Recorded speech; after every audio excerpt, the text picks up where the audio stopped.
हाँ बच्चों, तो आज हम लोग आज की क्लास में पढ़ने वाले हैं इकोनॉमिक ऑर्डर क्वांटिटी। अब इकोनॉमिक ऑर्डर क्वांटिटी का जो फॉर्मूला होता है वो कुछ इस तरीके से होता है। Economic order quantity is equal to 2AO divide by C का अंडर रूट, जिसमें ए जो होता है वो होता है annual requirement of raw material, यानी साल भर में आपको कितने क्वांटिटी रॉ मटेरियल की ज़रूरत है, ये बेसिकली क्वांटिटी में होता है। ठीक है तो इसकी यहाँ क्वांटिटी लिखी जाती है, यानी ए का जो वैल्यू लिखी जाएगी वो क्वांटिटी के टर्म्स में लिखी जाएगी। ओ होती है ऑर्डरिंग कॉस्ट पर ऑर्डर, एक बार ऑर्डर लगाने में कितने रुपए आपके खर्चा होते हैं, ऑर्डरिंग कॉस्ट। और सी होती है carrying cost per unit per annum, यानी अगर एक यूनिट को मैं कैरी करता हूँ, कैरी का मतलब है कि जो रॉ मटेरियल आप खरीद के लाते हो अगर उसका हम उपयोग तुरंत नहीं करते हैं, कुछ दिन बाद करते हैं, तो अगर उस रॉ मटेरियल की एक यूनिट को मैं साल भर रखता हूँ तो उसके रख रखाव में कितने पैसे खर्चा होंगे, इसको कैरिंग कॉस्ट या होल्डिंग काम कॉस्ट के नाम से भी जाना जाता है। उसको हम लोग होल्डिंग कॉस्ट भी बोलते हैं। ठीक है, यानी उस यूनिट को अपने पास रखने का, रख रखाव करने में अगर एक यूनिट को साल भर रखा जाए तो क्या पैसे खर्चा हो जाएंगे, उसको हम लोग कैरिंग कॉस्ट बोलते हैं। अब इस टॉपिक के सवाल लगाने से पहले आपको इकोनॉमिक ऑर्डर क्वांटिटी का मीनिंग समझा देते हैं। इकोनॉमिक का मतलब होता है सस्ता, ऑर्डर क्वांटिटी का मतलब है कि एक ऑर्डर में कितनी क्वांटिटी ऑर्डर की जाए। ठीक है, जैसे आप कुछ भी मंगाते होगे तो आप बताते हो ना कि मुझे 5 यूनिट चाहिए, 10 यूनिट चाहिए, दैट इज ऑर्डर क्वांटिटी। तो ऐसी क्या ऑर्डर क्वांटिटी होनी चाहिए आपके लिए जिससे आपका जो ओवरऑल कॉस्ट पड़े साल भर की वो सस्ती पड़े in terms of raw material cost. ठीक है, तो रॉ मटेरियल कॉस्ट जो आपकी साल भर की आएगी वो एकदम सस्ती पड़े, ओवरऑल बेनिफिट होते हुए सस्ती पड़े, इसी को हम लोग इकोनॉमिक ऑर्डर क्वांटिटी बोलते हैं। ठीक है, तो इस फॉर्मूले में चीज़ें डालनी है हम लोग को और इकोनॉमिक ऑर्डर क्वांटिटी आ जाएगी। तो सवाल में इकोनॉमिक ऑर्डर क्वांटिटी आपसे पूछा जाता है। इसके बाद कभी कभी आपसे सवाल में एडिशनल नंबर ऑफ ऑर्डर पूछ लिए जाएंगे, तो उसका ये फॉर्मूला है साल भर में आपको कितना चाहिए और एक बार में आप कितना मंगाते हो। मान लीजिए साल भर में आपको 100 यूनिट चाहिए, एक बार में आप 20 मंगाते हो, तो ऐसा करके मतलब 5 बार ऑर्डर प्लेस करना पड़ेगा ईयरली आपको, तो साल भर में 5 ऑर्डर हो जाएंगे। कभी कभी बोलता है कि 2 ऑर्डर के बीच में कितना गैप होगा आपका, यानी एक ऑर्डर आज प्लेस किया है तो कितने दिन बाद हम दूसरा ऑर्डर प्लेस करेंगे, तो उसका ये फॉर्मूला होता है 365 divide by number of order. इसका जो आंसर आएगा वो डेज के टर्म्स में आता है। अगर ऑर्डर मान लीजिए 2 ही 3 होते हैं तो आप 12 डिवाइड बाई ऑर्डर भी कर सकते हो, फिर इसका आंसर मंथ में आ जाएगा। ठीक है, तो इसके फॉर्मूले में अगर आपको आंसर डेज में चाहिए तो 365 divide by number of order, और इसका आंसर अगर मंथ के टर्म्स में चाहिए तो आप 12 divide by number of order भी कर सकते हो, फिर आंसर मंथ में आएगा। ठीक है, तो ये तो बेटा ईओक्यू के फॉर्मूले हो गए, इस तरीके से ईओक्यू डील करता है। अब आओ ईओक्यू के सवाल करवाते हैं आपको, जिससे आपकी प्रैक्टिस हो जाए। ईओक्यू में हमारे पास पहला सवाल है ये। ठीक है, अब एक चीज और समझ लो बेटा, ये नॉर्मली कैरिंग कॉस्ट सवाल में परसेंटेज फॉर्म में होती है। नॉर्मली ये जो कैरिंग कॉस्ट होती है ये परसेंटेज फॉर्म में होती है, तो ये परसेंटेज हम लोग यूनिट पे मल्टीप्लाई कर देते हैं, यानी रॉ मटेरियल के एक यूनिट का प्राइस क्या है उसमें अगर मैं उस परसेंटेज से मल्टीप्लाई कर दूंगा, यानी अगर कैरिंग कॉस्ट, यहां लिख देते हैं note, if C is given in percentage form, यानी सवाल में अगर C मान लो आपको परसेंटेज फॉर्म में गिवन हो तो हम वैल्यू के फॉर्म में कैसे निकालेंगे, क्योंकि मुझे देखो बेटा जो फॉर्मूले में पुट करना होता है ये पुट करना होता है क्वांटिटी के फॉर्म में, ये पुट करना होता है रुपीज़ के फॉर्म में, और ये भी पुट करना होता है फॉर्मूले के अंदर रुपीज़ के फॉर्म में। तो कभी कभी ये परसेंटेज फॉर्म में गिवन होगा तो हम लोग को क्या करना है, रुपीज़ के फॉर्मूला कैसे निकालेंगे, रॉ मटेरियल का जो पर यूनिट प्राइस है उसमें इस गिवन परसेंटेज से आप मल्टीप्लाई कर दोगे। यानी अगर परसेंटेज में गिवन है तो वो परसेंट अप्लाई कहाँ करेंगे हम लोग, रॉ मटेरियल के एक यूनिट के प्राइस पे। तो ऐसा करके मुझे C रुपीज़ के टर्म्स में प्राप्त हो जाएगा और फिर हम लोग यहाँ लिख सकते हैं। अब हमारे पास पहला सवाल है, यहाँ पे पहले सवाल में बोला गया है कि आपको निकालना है इकोनॉमिक ऑर्डर क्वांटिटी और नंबर ऑफ ऑर्डर। तो ईओक्यू पहले निकाल लेते हैं हम लोग। ईओक्यू का फॉर्मूला लगा दोगे आप 2AO डिवाइड बाई C का अंडर रूट। टू। ए है आपका साल भर का कंजम्पशन, ये दे रखा है 10,000 यूनिट। ओ होता है ऑर्डरिंग कॉस्ट, ऑर्डर कॉस्ट है हमारी 50 रुपए की। सी होता है कैरिंग कॉस्ट, सी अगर परसेंटेज फॉर्म में दे रखा हो तो रॉ मटेरियल के पर यूनिट प्राइस से मल्टीप्लाई कर देते हैं। अब इसको सॉल्व कर लेना है, आंसर आ जाएगा आपका। इसको अगर मैं सॉल्व करता हूँ, आपके सामने मैं कर देता हूँ, इसको सॉल्व करके पहले लिख सकते हो आप, ये 2.5 आ जाएगा, डायरेक्टली मैं कर देता हूँ। ठीक है, तो 2 इंटू 10,000 इंटू 50, ठीक है, और डिवाइडेड बाई 2.5, और इसका आपको अंडर रूट कर देना है। ये अंडर रूट कर दिया हमने, तो आंसर आ गया 632 यूनिट अप्रॉक्स। ठीक है, तो आंसर कितना आ गया हमारा 632 यूनिट। तो एक तो हमें इस सवाल में ये बात निकालनी थी, दूसरा निकालना था नंबर ऑफ ऑर्डर।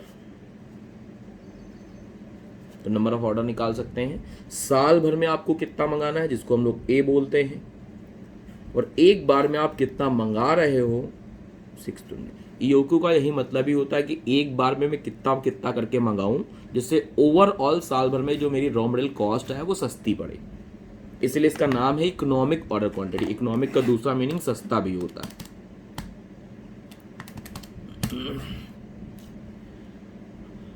तो इससे डिवाइड करके 15.82 आ रहा है। ऑर्डर कभी भी पॉइंट में नहीं लिखे जाते हैं, तो राउंडिंग ऑफ करके लिखा जाता है उसको, यानी हमें 16 ऑर्डर प्लेस करने पड़ेंगे साल। ठीक है, तो इस तरीके से आपका ये पहला सवाल हो गया। और सवाल करते हैं। क्वेश्चन नंबर 2 हमारे पास इस तरीके से है। 16 यूनिट परचेज करने हैं हमको बी से। एनुअल यूसेज है 1600 यूनिट का, ठीक है, बहुत अच्छी बात है। ऑर्डरिंग कॉस्ट 100 है, कैरिंग कॉस्ट 8 रुपये है।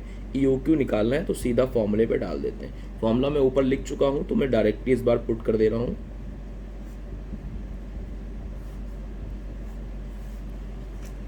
ठीक है, तो इस फॉर्मूले पे डाल के आओ सॉल्व कर लेते हैं फटाफट। तो 2 इंटू 1600 इंटू 100 डिवाइडेड बाई 8 का अंडर रूट, यानी आंसर आ गया 200 यूनिट। तो इसका आंसर आ चुका है हमारे पास 200 यूनिट्स। ठीक है, 200 यूनिट्स आंसर आ चुका है। एक हमारे पास क्वेश्चन नंबर 3 है। ठीक है, तो क्वेश्चन नंबर 3 देख सकते हैं। यहां भी हमें ईओक्यू निकालना है। 2 इंटू ए इंटू ओ, ऑर्डर है, एक ऑर्डर की कॉस्ट 1 रुपये है, और कैरिंग कॉस्ट दे रखी है 20 पैसा।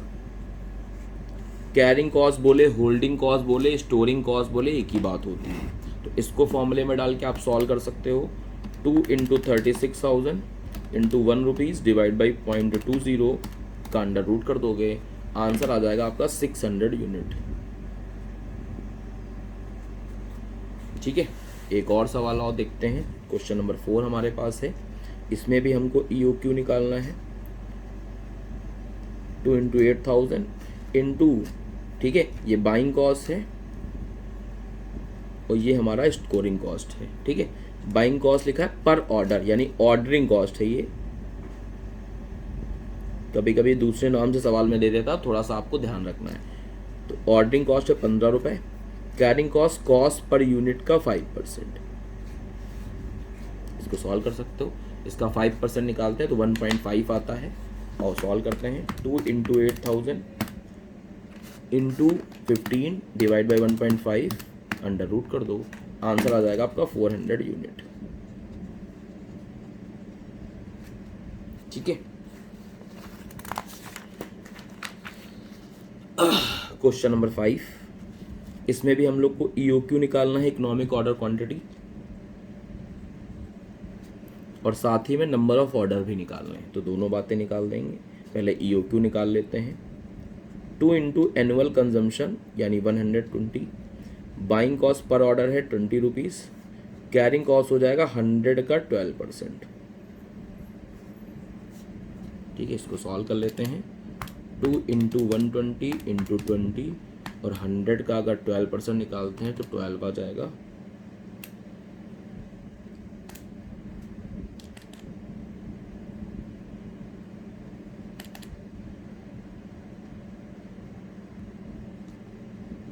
हाँ बेटा, तो इसको अगर सॉल्व करता हूँ मैं, 2 इंटू 120 इंटू 20 डिवाइड बाई 12, जो है उसका अंडर रूट कर दो, तो ये आ जाता है आपके पास 20 यूनिट। फिर आपको नंबर ऑफ ऑर्डर निकालने हैं। नंबर ऑफ ऑर्डर निकालने का सिंपल फॉर्मूला है, साल भर में आपको कितना मंगाना है डिवाइड बाई एक बार में आप कितना मंगा रहे हो, तो आंसर आ जाएगा 6 ऑर्डर। क्वेश्चन नंबर 6, इसमें हम लोग को EOQ निकालना है, यानी economic order quantity, EOQ। 2 into annual usage हमारा 80,000 इंटू बाइंग कॉस्ट है 10 rupees, buying cost per order, यानी इसी को ऑर्डरिंग कॉस्ट कहा जाता है, और कैरिंग कॉस्ट 100 रुपीज़ का 10%, यानी कि 10 हो जाएगा। और ऐसा करके ये आ रहा है आपका 400 यूनिट, तो आंसर हो जाएगा 400 यूनिट। 7th क्वेश्चन है, EOQ निकालना है हम लोग को।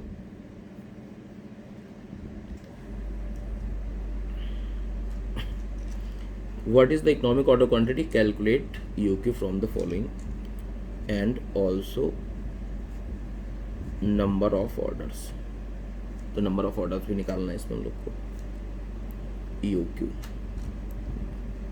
क्वांटिटी दे रखी है, मतलब एनुअल कंजम्पशन है 600 हमारा, ऑर्डरिंग कॉस्ट 12 रुपये, कैरिंग कॉस्ट 20% है 20 रुपये का, तो ये 4 रुपये आ जाएगा नीचे वाला वैल्यू। 206 इंटू 12 डिवाइड बाई 4 का अंडर रूट, यानी ये आ गया आपका 60 यूनिट्स। और नंबर ऑफ ऑर्डर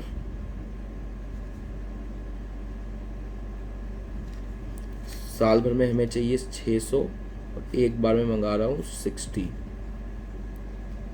तो आंसर आ जाएगा आपका 10 ऑर्डर। अगला क्वेश्चन है हमारे पास, क्वेश्चन नंबर 8।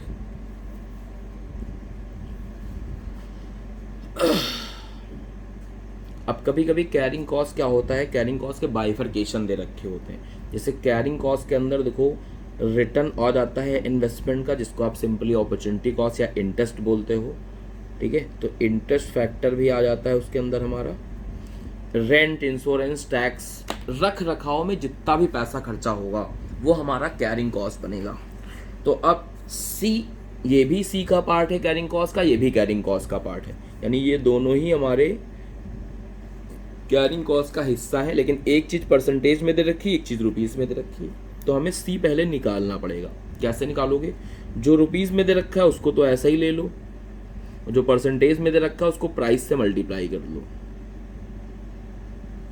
तो 1 रुपये ये हो जाएगा, 3 रुपये ये हो जाएगा, यानी हमारी कैरिंग कॉस्ट आ जाएगी 4 रुपये। अब फॉर्मूला लगा के हम लोग आंसर निकाल लेंगे। 2 इंटू 800, एनुअल डिमांड हमारी 800 की है, और ऑर्डर की कॉस्ट है 100 रुपीज़, कैरिंग कॉस्ट आ चुकी है हमारी 4 रुपीज़।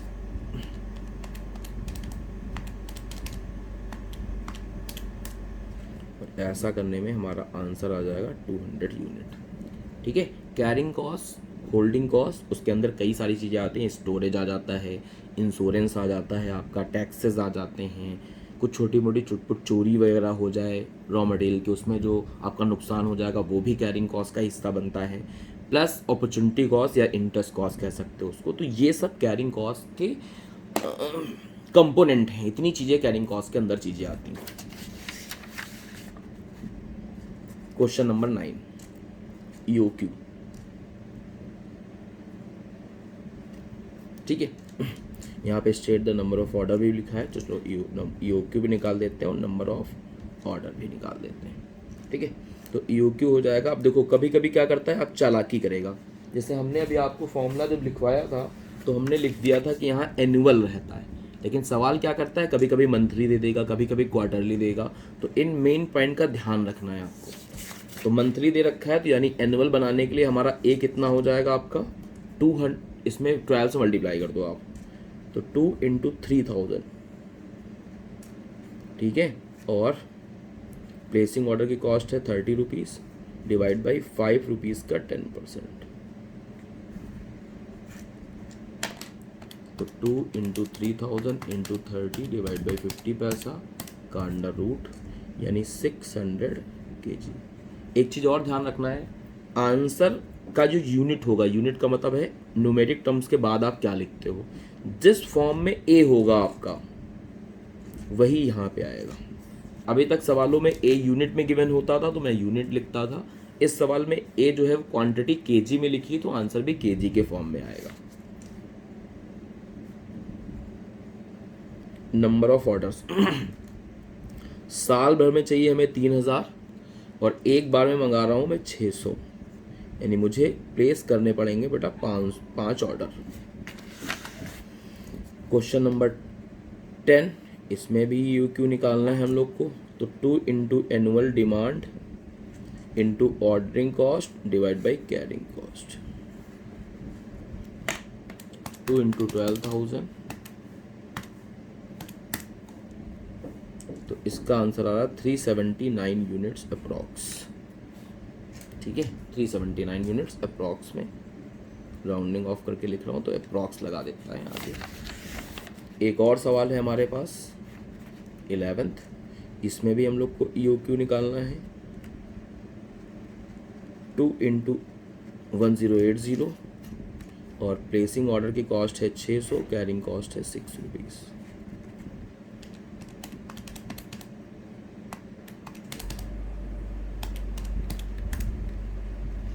तो ये आ रहा आपका 329 यूनिट अप्रॉक्स। ठीक है, तो इस तरीके से आपने EOQ के क्वेश्चंस कर लिए।